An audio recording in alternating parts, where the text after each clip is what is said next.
All right, welcome to the Virtual Reality Podcast. This is Craig Herndon with co-host Jason Parks. Today we have the CEO of Strivr, Derek Belch. Derek, welcome to the show. Hey guys, thanks for having me. So Strivr is best known for enterprise VR training with sports and their most famous contract, which is selling 17,000 Oculus Go units to Walmart. But Derek, before we kind of go into all the different use cases, we're actually really curious on how Strivr got founded and to see if you have any like napkin at a bar stories with Jeremy Bailenson. Particularly, I'm interested too that you quit a dream job teaching football at Stanford. Love to hear more about that. Sure. Yeah. So unfortunately, no napkin at a bar stories, but maybe something just as good. So the genesis, really goes back almost to my undergraduate days at Stanford. I played football there, took a class with Jeremy in his first year as a professor at Stanford about virtual reality, became pretty interested in it, and asked him, hey, is this something that could be used for sports one day? And he said, yeah, but probably not for like at least a decade. Well, flash forward a decade.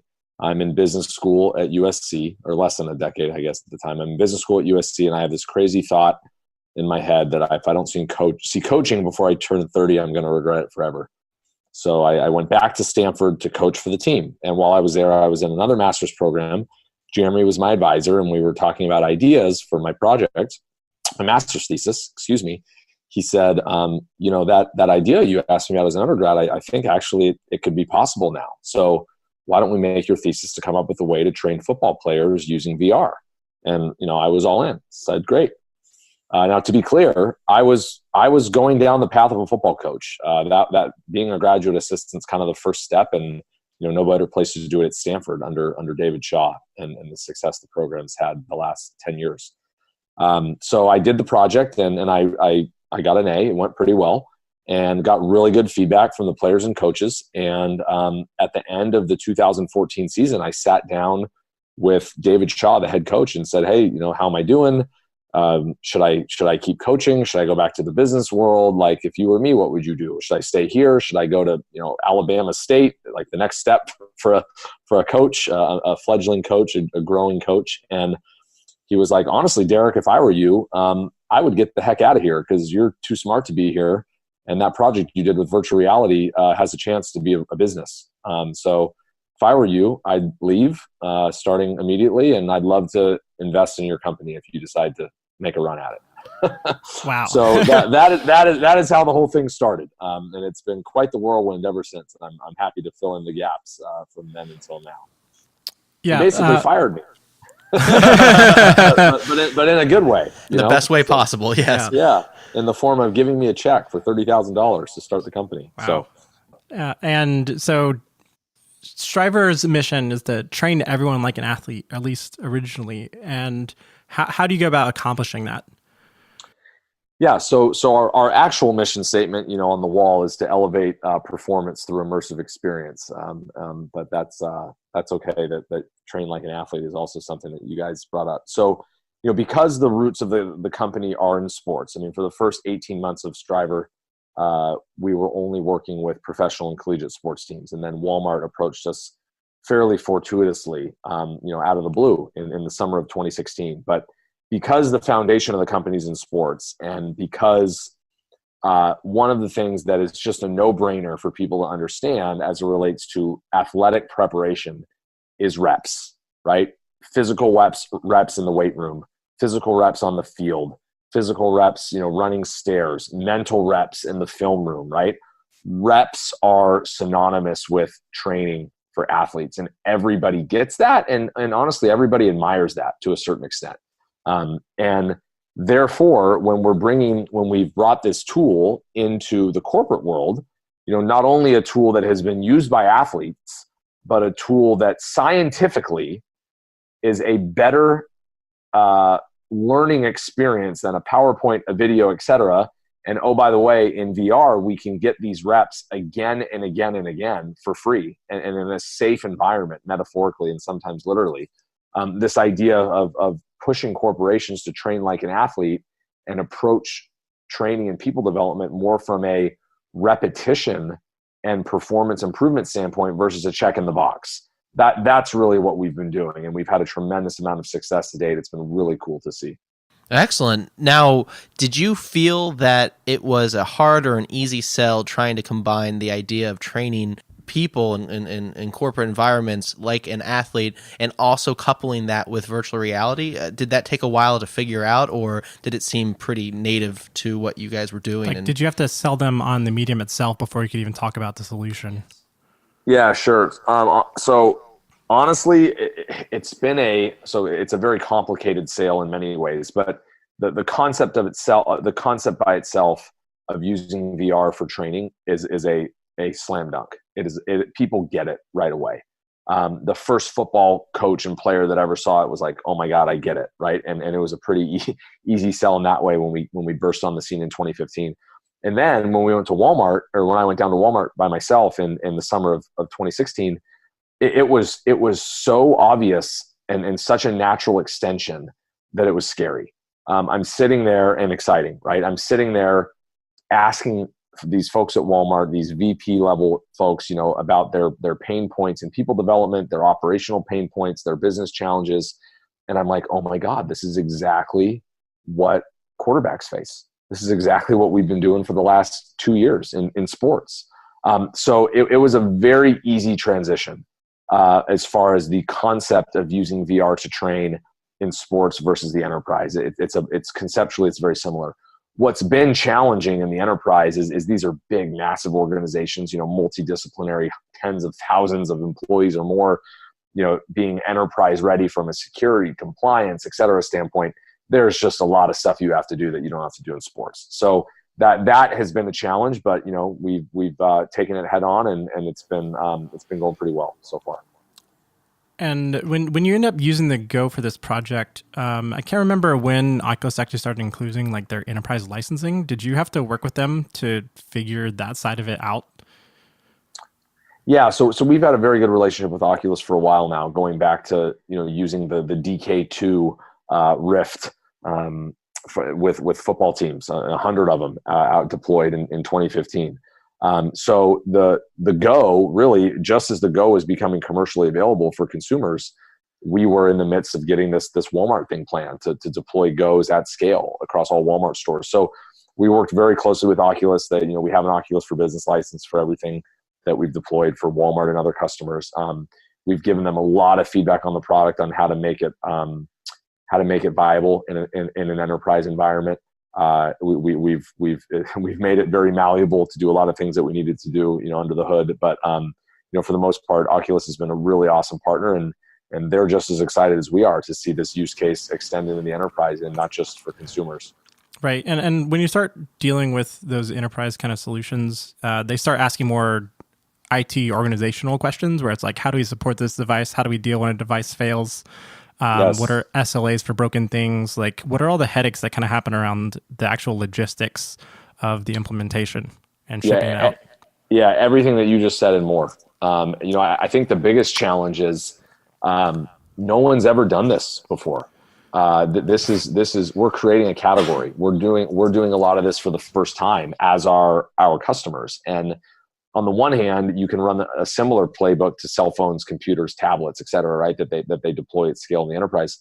On the other hand, from the legal contracts to the network connectivity to the compliance and security, like there's just stuff that we do that doesn't apply. And it's been fascinating seeing our company evolve in this way. I mean, we're part VR, part software, enterprise software, as a service, part 3PL logistics with how we run this stuff. And we've had Fortune 50 companies not want to take on partnering from a logistics standpoint with us because they don't understand it yet, and it's going to be a while before they do. So we are doing all of this from end to end, as we like to say, and hopefully we can offload some of that pain over time. But for now, we're doing this at scale successfully, and there's a lot that goes into that. Excellent. Well, getting back to the actual products and what the employees of these companies are seeing, how many of these training methods are being used? Do you customize them specifically for each situation, or are there some sort of general game mechanics, if you will, that you utilize over and over again? Yeah. So one of the benefits for the early adopters here in this space is the fact that the training is very, very customized to them. And let me unpack that a little bit. So on the one hand, it's not, in that we are a software company. So actually, I don't know if it was Craig or Jason that said it, but when you said the Walmart project, I cringe at the word project, right? Yeah. This is a software company, right? And this is a product.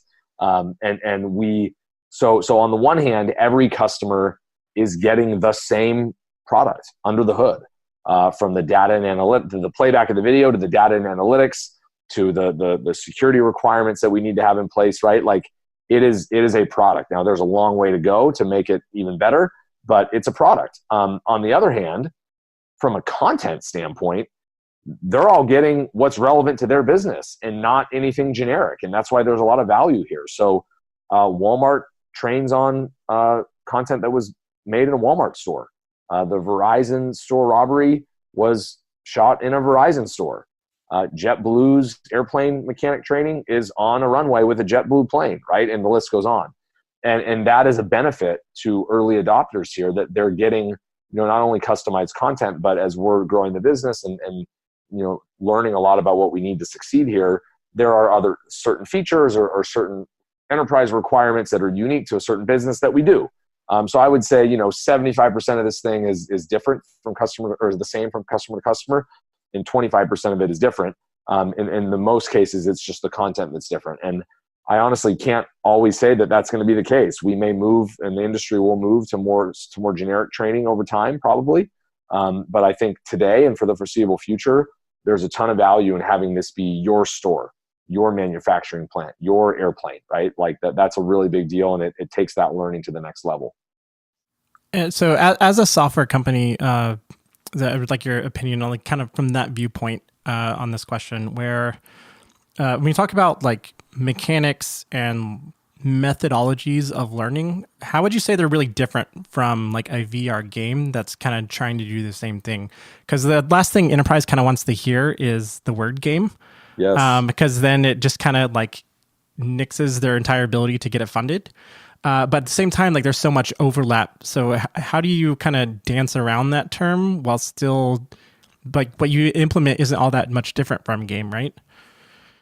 Yeah, good question. So first of all, one of the first things that distinguishes our training modules from others, we actually use very little CG in our training. We have a lot of it in-house. We have deployed some of it with some of our soft skills training, but for the most part, a lot of our training modules are 360 video based. And there's a reason that we've done that. Number one, from a turnaround time and cost standpoint, it actually is a more effective solution, time and money wise. Second of all, we've gotten a lot of feedback over the last few years from football players to Walmart employees and beyond. And the authenticity of the environment when you use 360 video is just off the charts. It's nowhere close to CG.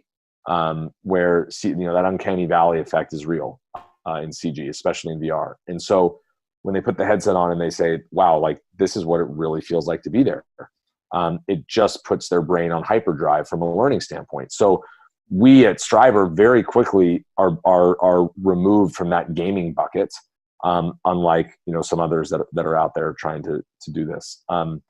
Another critical point here is a lot of what we do is situational awareness, decision making, emotional preparedness, etc.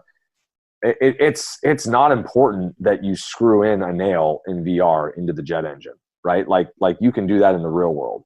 And furthermore, today's ergonomics with the controllers and the in-headset experience are nowhere close to what it's actually like to do a surgery or work on someone's teeth or screw something in, right?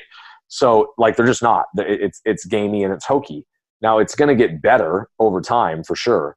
But where we are today, this idea of authenticity and situational awareness and decision-making is so much more important than putting a CG screw into a mainframe. Like, you just don't need to do it physically in VR to get the value.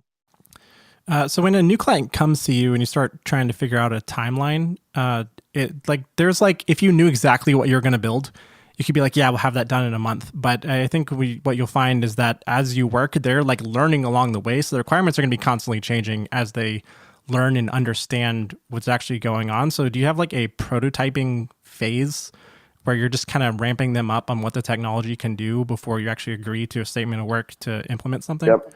Yeah. I'm really glad you asked that. So we take a very consultative approach, for better and for worse. For better in that, we ultimately land on the best learning and business ROI solutions for the customer. For worse, because it takes a while, as you said. That said, we do have a playbook, and we've got a process. So from the time someone says we're doing this to the time they have a solution in their hand and they're training, on average is about 3 to 4 months. So it's actually not crazy relative to other large scale enterprise implementations, and that includes legal. That includes deep dives and ideation and scripting and approvals and actually doing the shoot and editing, right? All of that, right? The deployment of the hardware. So when you think about it, like it's not that bad relative to a lot of other large enterprise deployments. Now, usually, to be clear, that's usually for like a phase one, kind of a proof of concept or a smaller scale rollout. And then, we align on, okay, now how many days, weeks, and months is it going to take to get this everywhere? For example, like all the Walmart stores. We did that one shockingly fast relative to what it should have taken. But about a 3 to 4 month turn on kind of start to finish for that first initial proof of concept. And then everything else after that kind of is on an ad hoc basis based on what the customer needs and how we align on their objectives. Nice. Well, is Strivr looking to expand their client base to anything outside of enterprise and sports? So as of today, we have our hands full in the enterprise for sure. Yeah, we've been able to evolve the sports product quite a bit and make it a lot more of a kind of a DIY solution for customers, which has been great. It's definitely a path that we want to see the enterprise go down one day as well. But right now we have our hands full with domestic enterprise use cases and customers. We get called every day by someone internationally. We get called by law enforcement, medical, et cetera, all the time. And we are having those conversations. We're just doing very little, if anything, actively in those spaces because we have our hands full, like I said, and eventually we'll get there. But for right now, we're just focusing on what's in front of us. Excellent. Well, we talked a little bit earlier about how we're utilizing virtual reality for training now. Well, how about the future? What are your thoughts on what all of this will look like 5 years from now and then 10 years from now? Yeah, especially when we start talking about like the Quest, Oculus S, and newer technologies, the in-real glasses that are coming out, and sure. Just as the technology changes. Yeah. No, it's a great question. So we see it playing out like this, and unfortunately, this is an audio session, so I can't show anything visually. But I'll just describe it. So go with me. If you think about people development in the workplace, there are really 3 buckets: hiring, training, and doing. Right? We hire. There's a lot of things that make up how we hire people. A lot of tools that exist there. That's a massive market by itself. There's a lot of different ways that we train people to do their jobs, and then people obviously do the work. So I think particularly in frontline type jobs, special task worker type jobs versus knowledge worker, but even knowledge worker to a certain extent, we see VR as being an integral part of the hiring bucket and the training bucket. We are doing work in each of those areas right now, using VR as a way to assess more effectively, train more effectively, put people through simulation-based learning in a more effective manner. And then we see AR as playing very strongly in the doing bucket, right? So hire, train, do. VR, AR. And our vision is that the data that we can collect and the scenarios that we can put you through in that hiring and that training bucket can help build a profile of what you know and your decision-making, and what your decision-making will be when you go actually do your job. So then that data can be transported to the AR experience, And now when you're actually doing your job and cars are going by you on the assembly line, or you're looking at the airplane on the runway, or you're in the Walmart store, augmented reality can make sure that you don't make a mistake. Now, obviously, there's a lot of jobs where mistakes are inevitable, and certain jobs where we want to make mistakes with creativity. But I'm talking about those kind of frontline worker jobs where mistakes cost time, money, maybe lives, right? We see AR as being a fundamental way to lead to a mistake-free environment where mistakes are very costly. So that's our vision for the future. And obviously we want to be the glue that holds a lot of that together. I think AR is probably 5 years away from being ready for prime time in that way, but we're already tinkering with it, and we're excited to see where it's going to go. And how are you using AR right now? Very, very early, just tinkering, and nothing monumental that I can talk about. But again, trying to see how it would fit into that third bucket of doing work, and correcting mistakes, and kind of helping augment your real environment to make it so you are applying your training most effectively. Yep, and I think another part of it, at least for AR, is let's say you have 500 warehouses and you want to deploy these and all this, the cost benefit analysis and how do you get ROI on that? At least right now, it's a little bit too expensive if you're going to try to deploy to that many locations. Is that partially why you're kind of saying it's 5 years out, or is there actually limits in the technology preventing you from doing what you'd want to do? More of the technology. That's where that comment comes from. Yeah. AR, real AR. And when I say real AR, what I don't mean Pokemon Go, or a some of the AR devices that are out there that are certainly really cool, but it's a rectangle in front of your face to call it what it is, right? So when I say real AR, I mean Minority Report AR, and maybe that's a little extreme, but seamless overlays in the world around you, right? That's at least 270 degrees FOV or something like that. Yeah. So that's a really hard problem to solve, and seamlessly, right?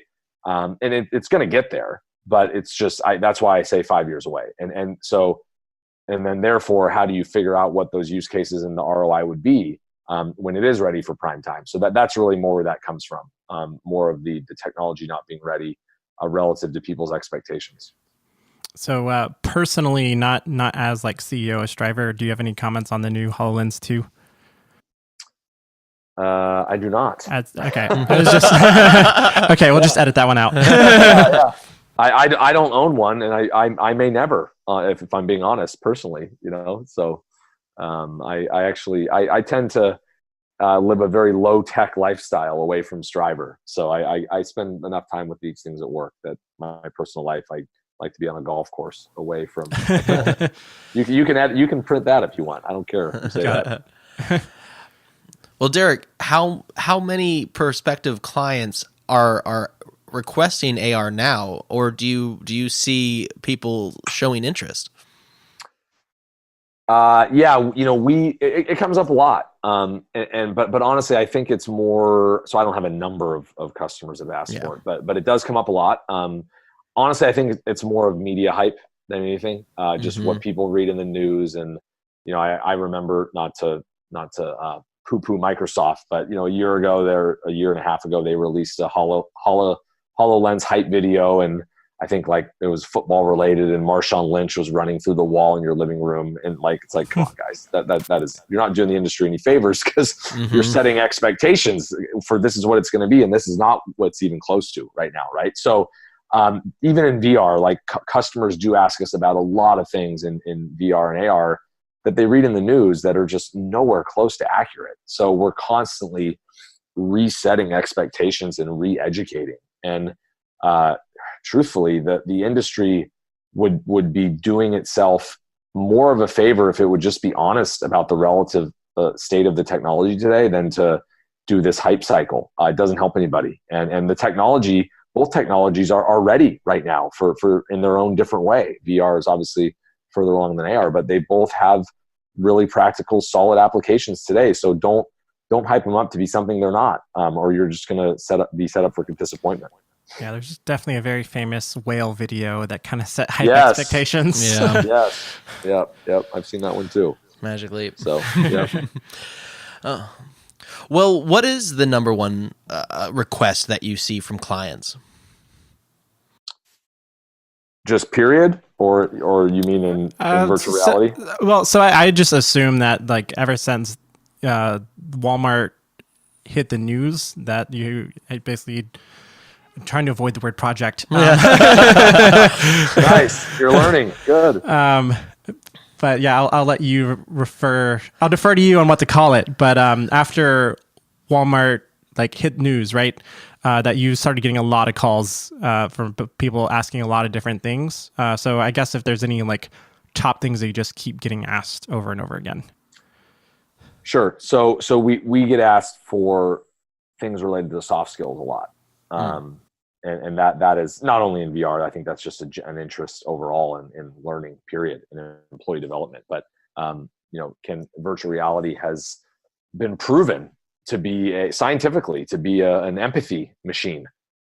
Putting yourself in someone else's shoes and allowing you to see what they see. And there's been a lot of studies that Jeremy's done in the lab at Stanford on that, as well as a number of other academics. So we get a lot of phone calls about that. And unfortunately, empathy and soft skills and all the things under that soft skills umbrella are really hard to measure, period, VR or not VR. And therefore it's a hard sell internally for a customer to make the business case for it. And so we're working with a lot of customers to help them figure that out, how they can sell it internally to justify real money to scale it versus it being my least favorite word, a project, just a small project that doesn't see the light of day beyond a test. It definitely works. It's just something hard to quantify from a ROI standpoint. So we're excited about where that's going to go over the long haul. So when you say empathy from an enterprise standpoint, the things that come to mind for me are things like sexual harassment training, or like maybe you fire someone. And then this may have been Strivr. I'm not sure who did this, but then like after you do that, you then actually switch to them and you actually hear yourself firing you. Yes. So we are doing that exact scenario right now, along with a handful of others. So everything you said and more. Everyone goes to sexual harassment right away. That's pretty common. And I'm actually not a huge believer in that concept specifically, at least not today. But empathy for the customer. So all right, let me put myself in the customer's shoes to understand why they're frustrated, why they're upset, why they're paying with change at the register, why they called our call center and asked for a wire transfer of $97.40, and I just want to get them off the phone really quickly, right? So those are some of the things we've tackled as well with certain customers, and it's been pretty interesting to see the impact on people. For sure. Right. I'm definitely going to need you to kind of extrapolate a little bit on what challenges you're seeing with sexual harassment training implementation, just because I do know there are a lot of people kind of looking at that. And like, if there is something you need to understand about what kind of challenges may not make it a good fit for enterprise, I'd be curious to hear your thoughts. Yeah. So again, really hard to measure the effectiveness of this stuff, right? Aside from, maybe, hey, everyone did the training and a year later our sexual harassment incidents went down X% at the company. So that would be one way to measure it. I guess why what drives me to say that is really two things. Number one, today avatars are just not quite there from a so uncanny valley. Yeah. And there's a goofiness factor there. There's a little bit of a hokiness factor. The uncanny valley is real. So therefore, how serious does our brain take that scenario, right? And then some folks that I've seen some of these demos where they've tried to use 360 video for this. It's just kind of goofy. It's contrived, right? And a lot, and it's different than some of the training that we're doing and others are doing, where it's very, like I said before, with 360 video, very realistic. Like it's the actual assembly line going by you. So like, it's, oh my God, this is my job. Well, some of the sexual harassment stuff is, or implicit bias, VR stuff it's just kind of hokey. And therefore, and I'm not saying it's going to be that way forever, but therefore, because everything that we have built a foundation upon at Strivr has been around authenticity of the experience for an employee relative to what they're going to do in the real world. Therefore, I struggle with the authenticity of the solutions that I've seen. That doesn't mean I think it's going to be that way forever, but that's my vote as of today. That's actually a very good explanation, especially when it's something that's like very serious and you doesn't really allow for goofiness as a part of it. Exactly. Yep. Well, we're wrapping it up here. Is there anything you would like to share with our audience, and any last notes you would like to make? Yeah, I mean, I think we covered a lot. I hope there are some potential enterprise buyers listening and not just VR fans. I think that as I prep the following comment, I think the biggest thing that is just really important for people to understand is this works. I just told you guys earlier that I'm not necessarily a tech enthusiast day to day in my normal life. So for a non-tech enthusiast to get up on stage and say this works is saying something. And when I say this works, I mean the science supports that this works, right? The brain science that's been going on for 20 plus years with virtual reality, everything has pointed to today. Like, this is a more effective solution on your brain. This gives you a chance to, like we talked about earlier, train like an athlete, get the reps where historically, people weren't getting reps. It was just a check in the box for training. So from a scientific standpoint, this works. And then furthermore, when we think about, how a company's making buying decisions, we have proven with customers where we've done A/B testing during pilots, we have proven that 20 minutes in a headset, for example, provides as much learning value or more than 3 hours in a onboarding lecture for an employee. So if you just look at the dollars and cents of 20 minutes versus 3 hours, like, you would be stupid to not at least be trying this, right?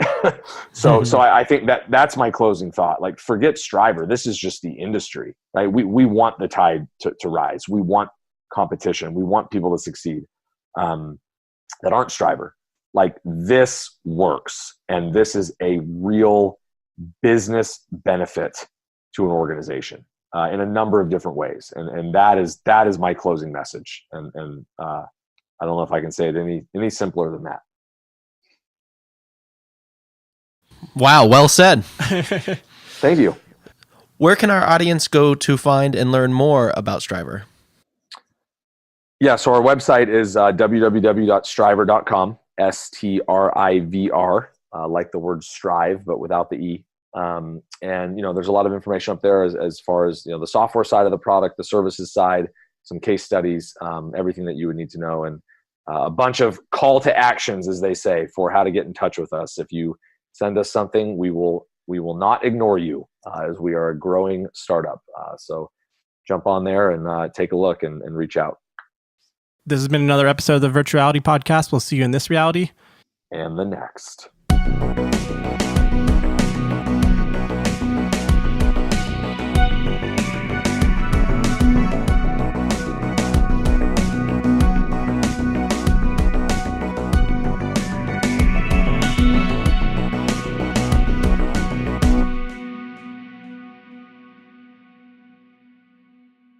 Thank you so much for listening. We would like to keep sharing more about VR and AR with you, so please consider a few dollars to our Patreon, linked in the show notes. The Virtuality Podcast is produced by Jason Parks and music by Rachel Dazinski. This podcast is in collaboration with Boston VR and Boston AR. Monthly meetups and events can be found on meetup.com. You can also follow us on Twitter @VirtualityCast and learn more at our website, virtuality.show.